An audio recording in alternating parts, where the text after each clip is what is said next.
সপ্তম শ্রেণীর প্রিয় শিক্ষিত বন্ধুরা, আসসালামু আলাইকুম। আজ আমরা পড়ব তোমাদের বাংলা বইয়ের আমরা ও ক্যাপ নেবুলা অধ্যায়টি। এই অধ্যায়ের মধ্যে যে যে কাজগুলো তোমাদের করতে হবে সেগুলো তোমরা কীভাবে করতে পারো তা নমুনা উত্তর সহ বুঝে দেওয়ার চেষ্টা করব। আশা করি মনোযোগ সহকারে দেখলে তোমরা সব কয়টি কাজ বুঝতে পারবে।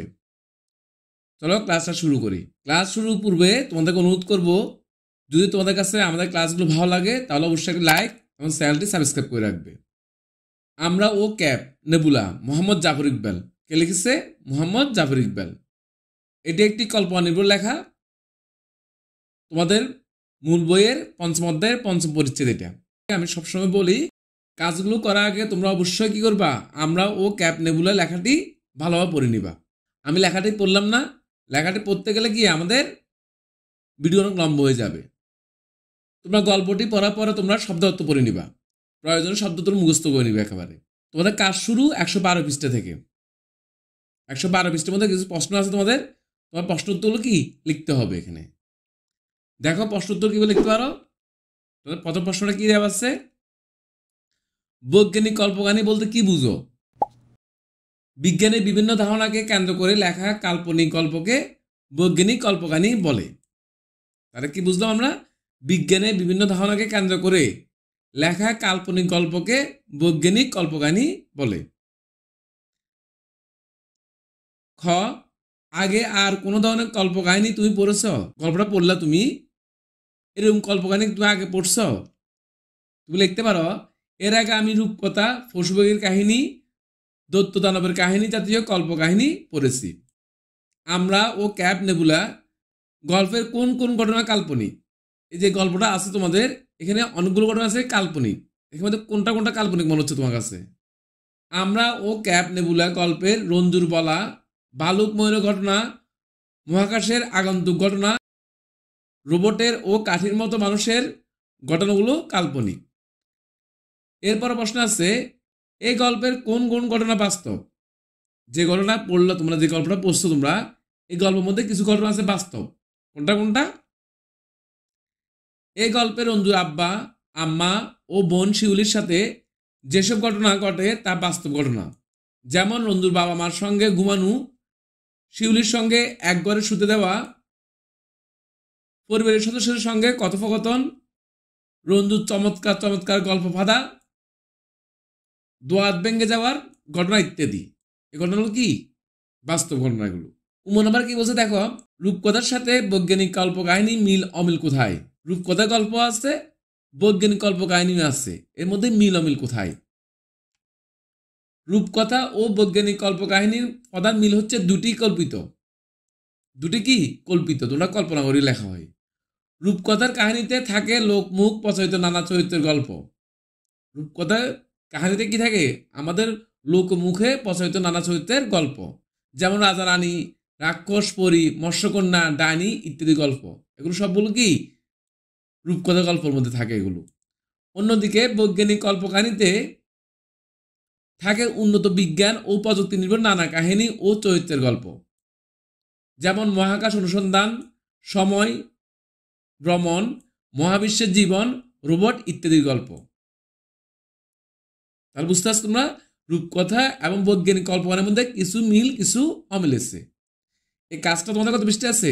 মূল বইয়ের 112 পৃষ্ঠার মধ্যে আছে। তোমরা এখান থেকে দেখে প্রশ্নগুলো লিখে নিতে পারো। তোমাদের এরপরে কাজটি হলো বলেও লিখি।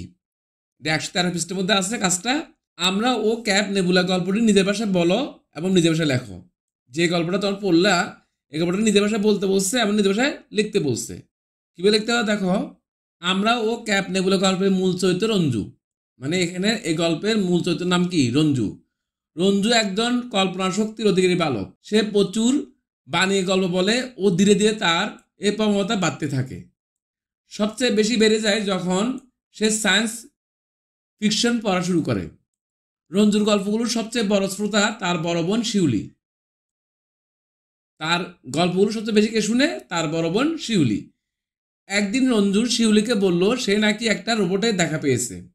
সে রোবট নাকি স্বরে কথা বলে, তার মাথায় দুই পাশ থেকে আলো বের হয় এবং তার চোখগুলো সবুজ। রোবটটি নাকি রঞ্জুর কাছে সাহায্য চেয়েছে। তা হলো রঞ্জু যাতে রোবটের জন্য কিছু খাবারের ব্যবস্থা করে দেয়। রোবট রঞ্জুকে বলেছে তাদের যখন খিদে পায় তখন তাদের মোটা সাইজের ব্যাটারি খেতে হয়।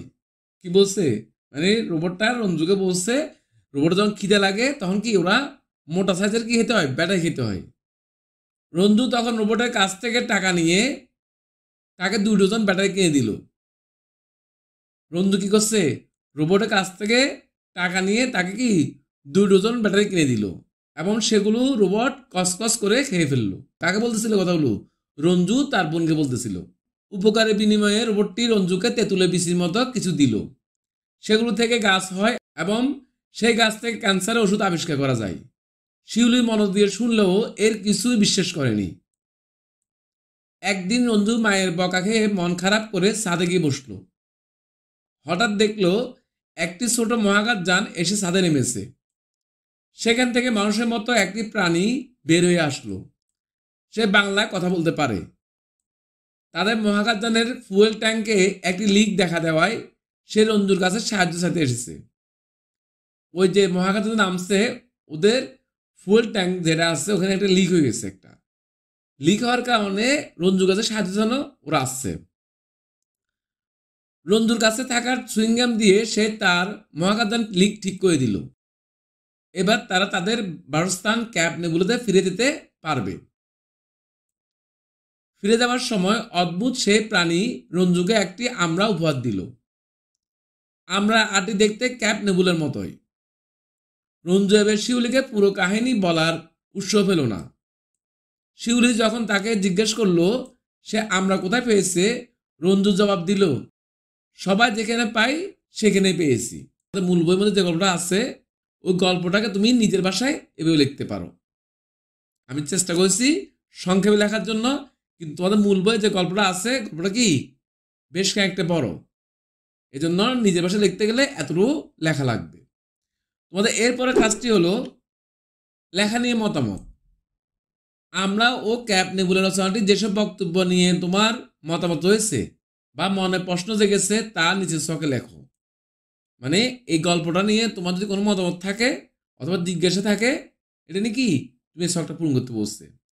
কি বলা আছে দেখো, এখানে আমরা ও ক্যাপ নেবুলা রচনা যা আছে এখানে ছক দেওয়া আছে 1-2 করে। আমার মতামত ও জিজ্ঞাসা, এবার তোমার মতামত তুমি লিখবা পাশে। 1 নাম্বার লিখতে পারো সায়েন্স ফিকশন উদ্ভট কাহিনী পড়ে তার মাথাটা পুরোপুরি বিগড়ে গেল।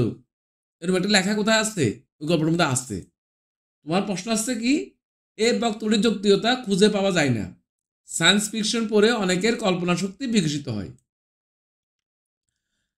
তখন রোবটটা আমাকে বলল তাদের যখন খিদে পায় তখন তাদের ব্যাটারি খেতে দিতে হয়। এই লাইনটা কোথায় আছে, ওই গল্পের মধ্যে আসছে। তোমার মতামত কি লিখতে পারো, ব্যাটারি খেলে রোবট শক্তি পায় না, বরং ব্যাটারি চার্জ থেকে শক্তি পায়। তোমার বাম পকেটে একটা সুইংগাম আছে, সেটা চিবিয়ে নরম করে দাও, আমাদের ট্যাঙ্কের লিকটাতে সেটা লাগিয়ে নিব। ব্যাপারটি আমার কাছে অসম্ভব মনে হয়েছে। স্পেসশিপের ফুয়েল ট্যাঙ্ক লিক সুইংগামে ঠিক হওয়ার কথা নয়।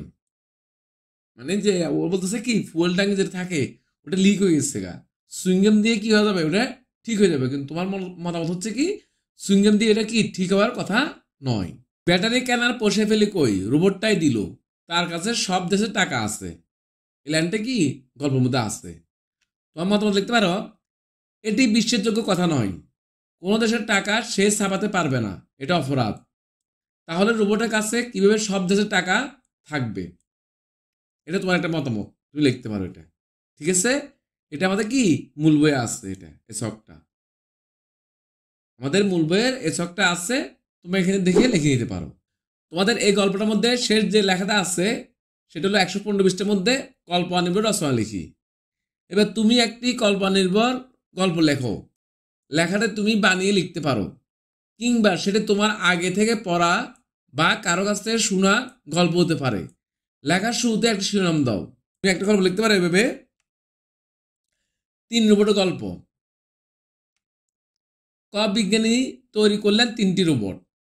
একটার নাম গোল, অন্যটির নাম 3 কোণা, আরেকটির নাম 4 কোণা। গোল রোবটের মাথা গোল, হাত গোল, পা গোল, শরীর গোল। 3 কোণা রোবটের মাথা 3 কোণা, হাত 3 কোণা, পা 3 কোনা, শৈল 3 কোনা। আর 4 কোনা রোবটের মাথা, হাত, পা, শরীরও 4 কোনা। 3 কোনা রোবটের পা দুটি কাটার মতো, তার রাস্তা দিয়ে কাটার মতো পা ফেলে খটখট করে চলে। 4 কোনা রোবটের পা দুটি থামের মতো, তার রাস্তা দিয়ে থামের মতো পা ফেলে থপ থপ করে চলে। মানে যেটা 3 কোনা ওটা পাটা কি 3 কোনা কাটার মতো, আর যেটা 4 কোনা ওটা পাটা কিরকম থামের মতো, থপ থপ করে চলে 4 কোনা স্কোয়ার। আর গোল রোবটের পা দুটি চাকার মতো, যেটা গোল রোবট ওটার পাগুলো কি চাকার মতো, তার রাস্তা দিয়ে চলার সময় গাড়ির মতো চাকা ঘুরিয়ে চলে। 3 রোবট একসঙ্গে খেলে বেড়ায়, 3টে রোবট একসঙ্গে খেলে বেড়ায়, অনেক মজা করে। একদিন 3 রোবট বিজ্ঞানীকে গিয়ে বলল, আচ্ছা স্যার, আমরা যদি দূরে কোথাও বেড়াতে যাই, মানে যে রোবটটা তৈরি করছে বিজ্ঞানী ওনাকে জিজ্ঞেস করছে রোবটগুলো যে আচ্ছা স্যার, আমরা যদি কোথাও বেড়াতে যাই, বিজ্ঞানী বললো যেও, কিন্তু কোনো বিপদে পড়ো না, ঠিক আছে? রোবট বললো ঠিক আছে, আমরা সাবধানে থাকবো, আর বিপদে পড়লে এক অপরকে সাহায্য করবো। কে বলছে কথা বলু? এটা রোবটে বলছে। একদিন বেড়াতে গেল 3 রোবট, হাঁটতে হাঁটতে গেল পাহাড়ে। হঠাৎ দেখলো অনেকগুলো বনো মোষ তেড়ে আসছে। বাঁচার জন্য তারা পাহাড়ে উঠতে লাগলো। কাটার মতো হাত পা থাকায় 3 কোনা সহজে পাহাড় উঠতে পারলো, কিন্তু গোল আর 4 কোনা উঠতে পারলো না।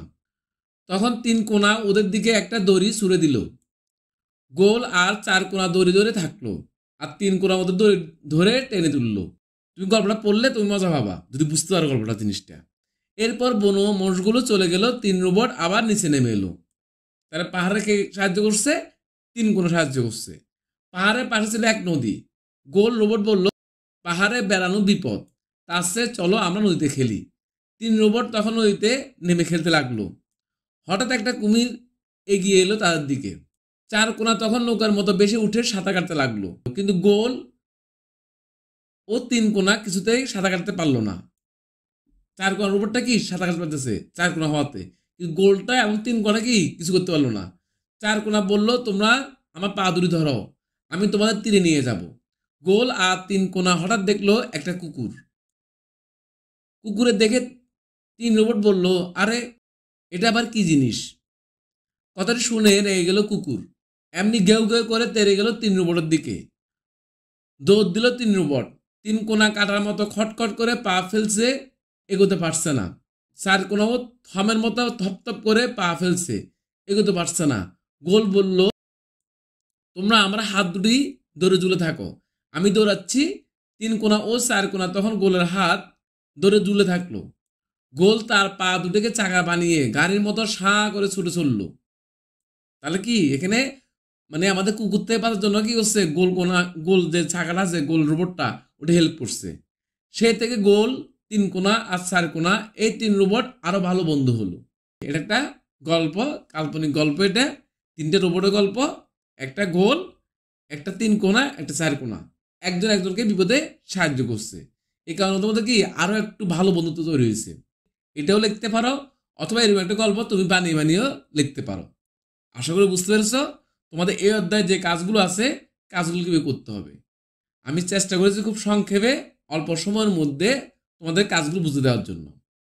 যদি তোমরা কাজগুলো বুঝে থাকো এবং আমাদের ক্লাসগুলো তোমার ভালো লাগে, তাহলে অবশ্যই কি করবে? আমার চ্যানেলটি সাবস্ক্রাইব করবে এবং তোমার বন্ধুদের সাথে শেয়ার করবে। আজ এতটুকুই। সবাই ভালো থাকবে, সুস্থ থাকবে। আল্লাহ হাফেজ।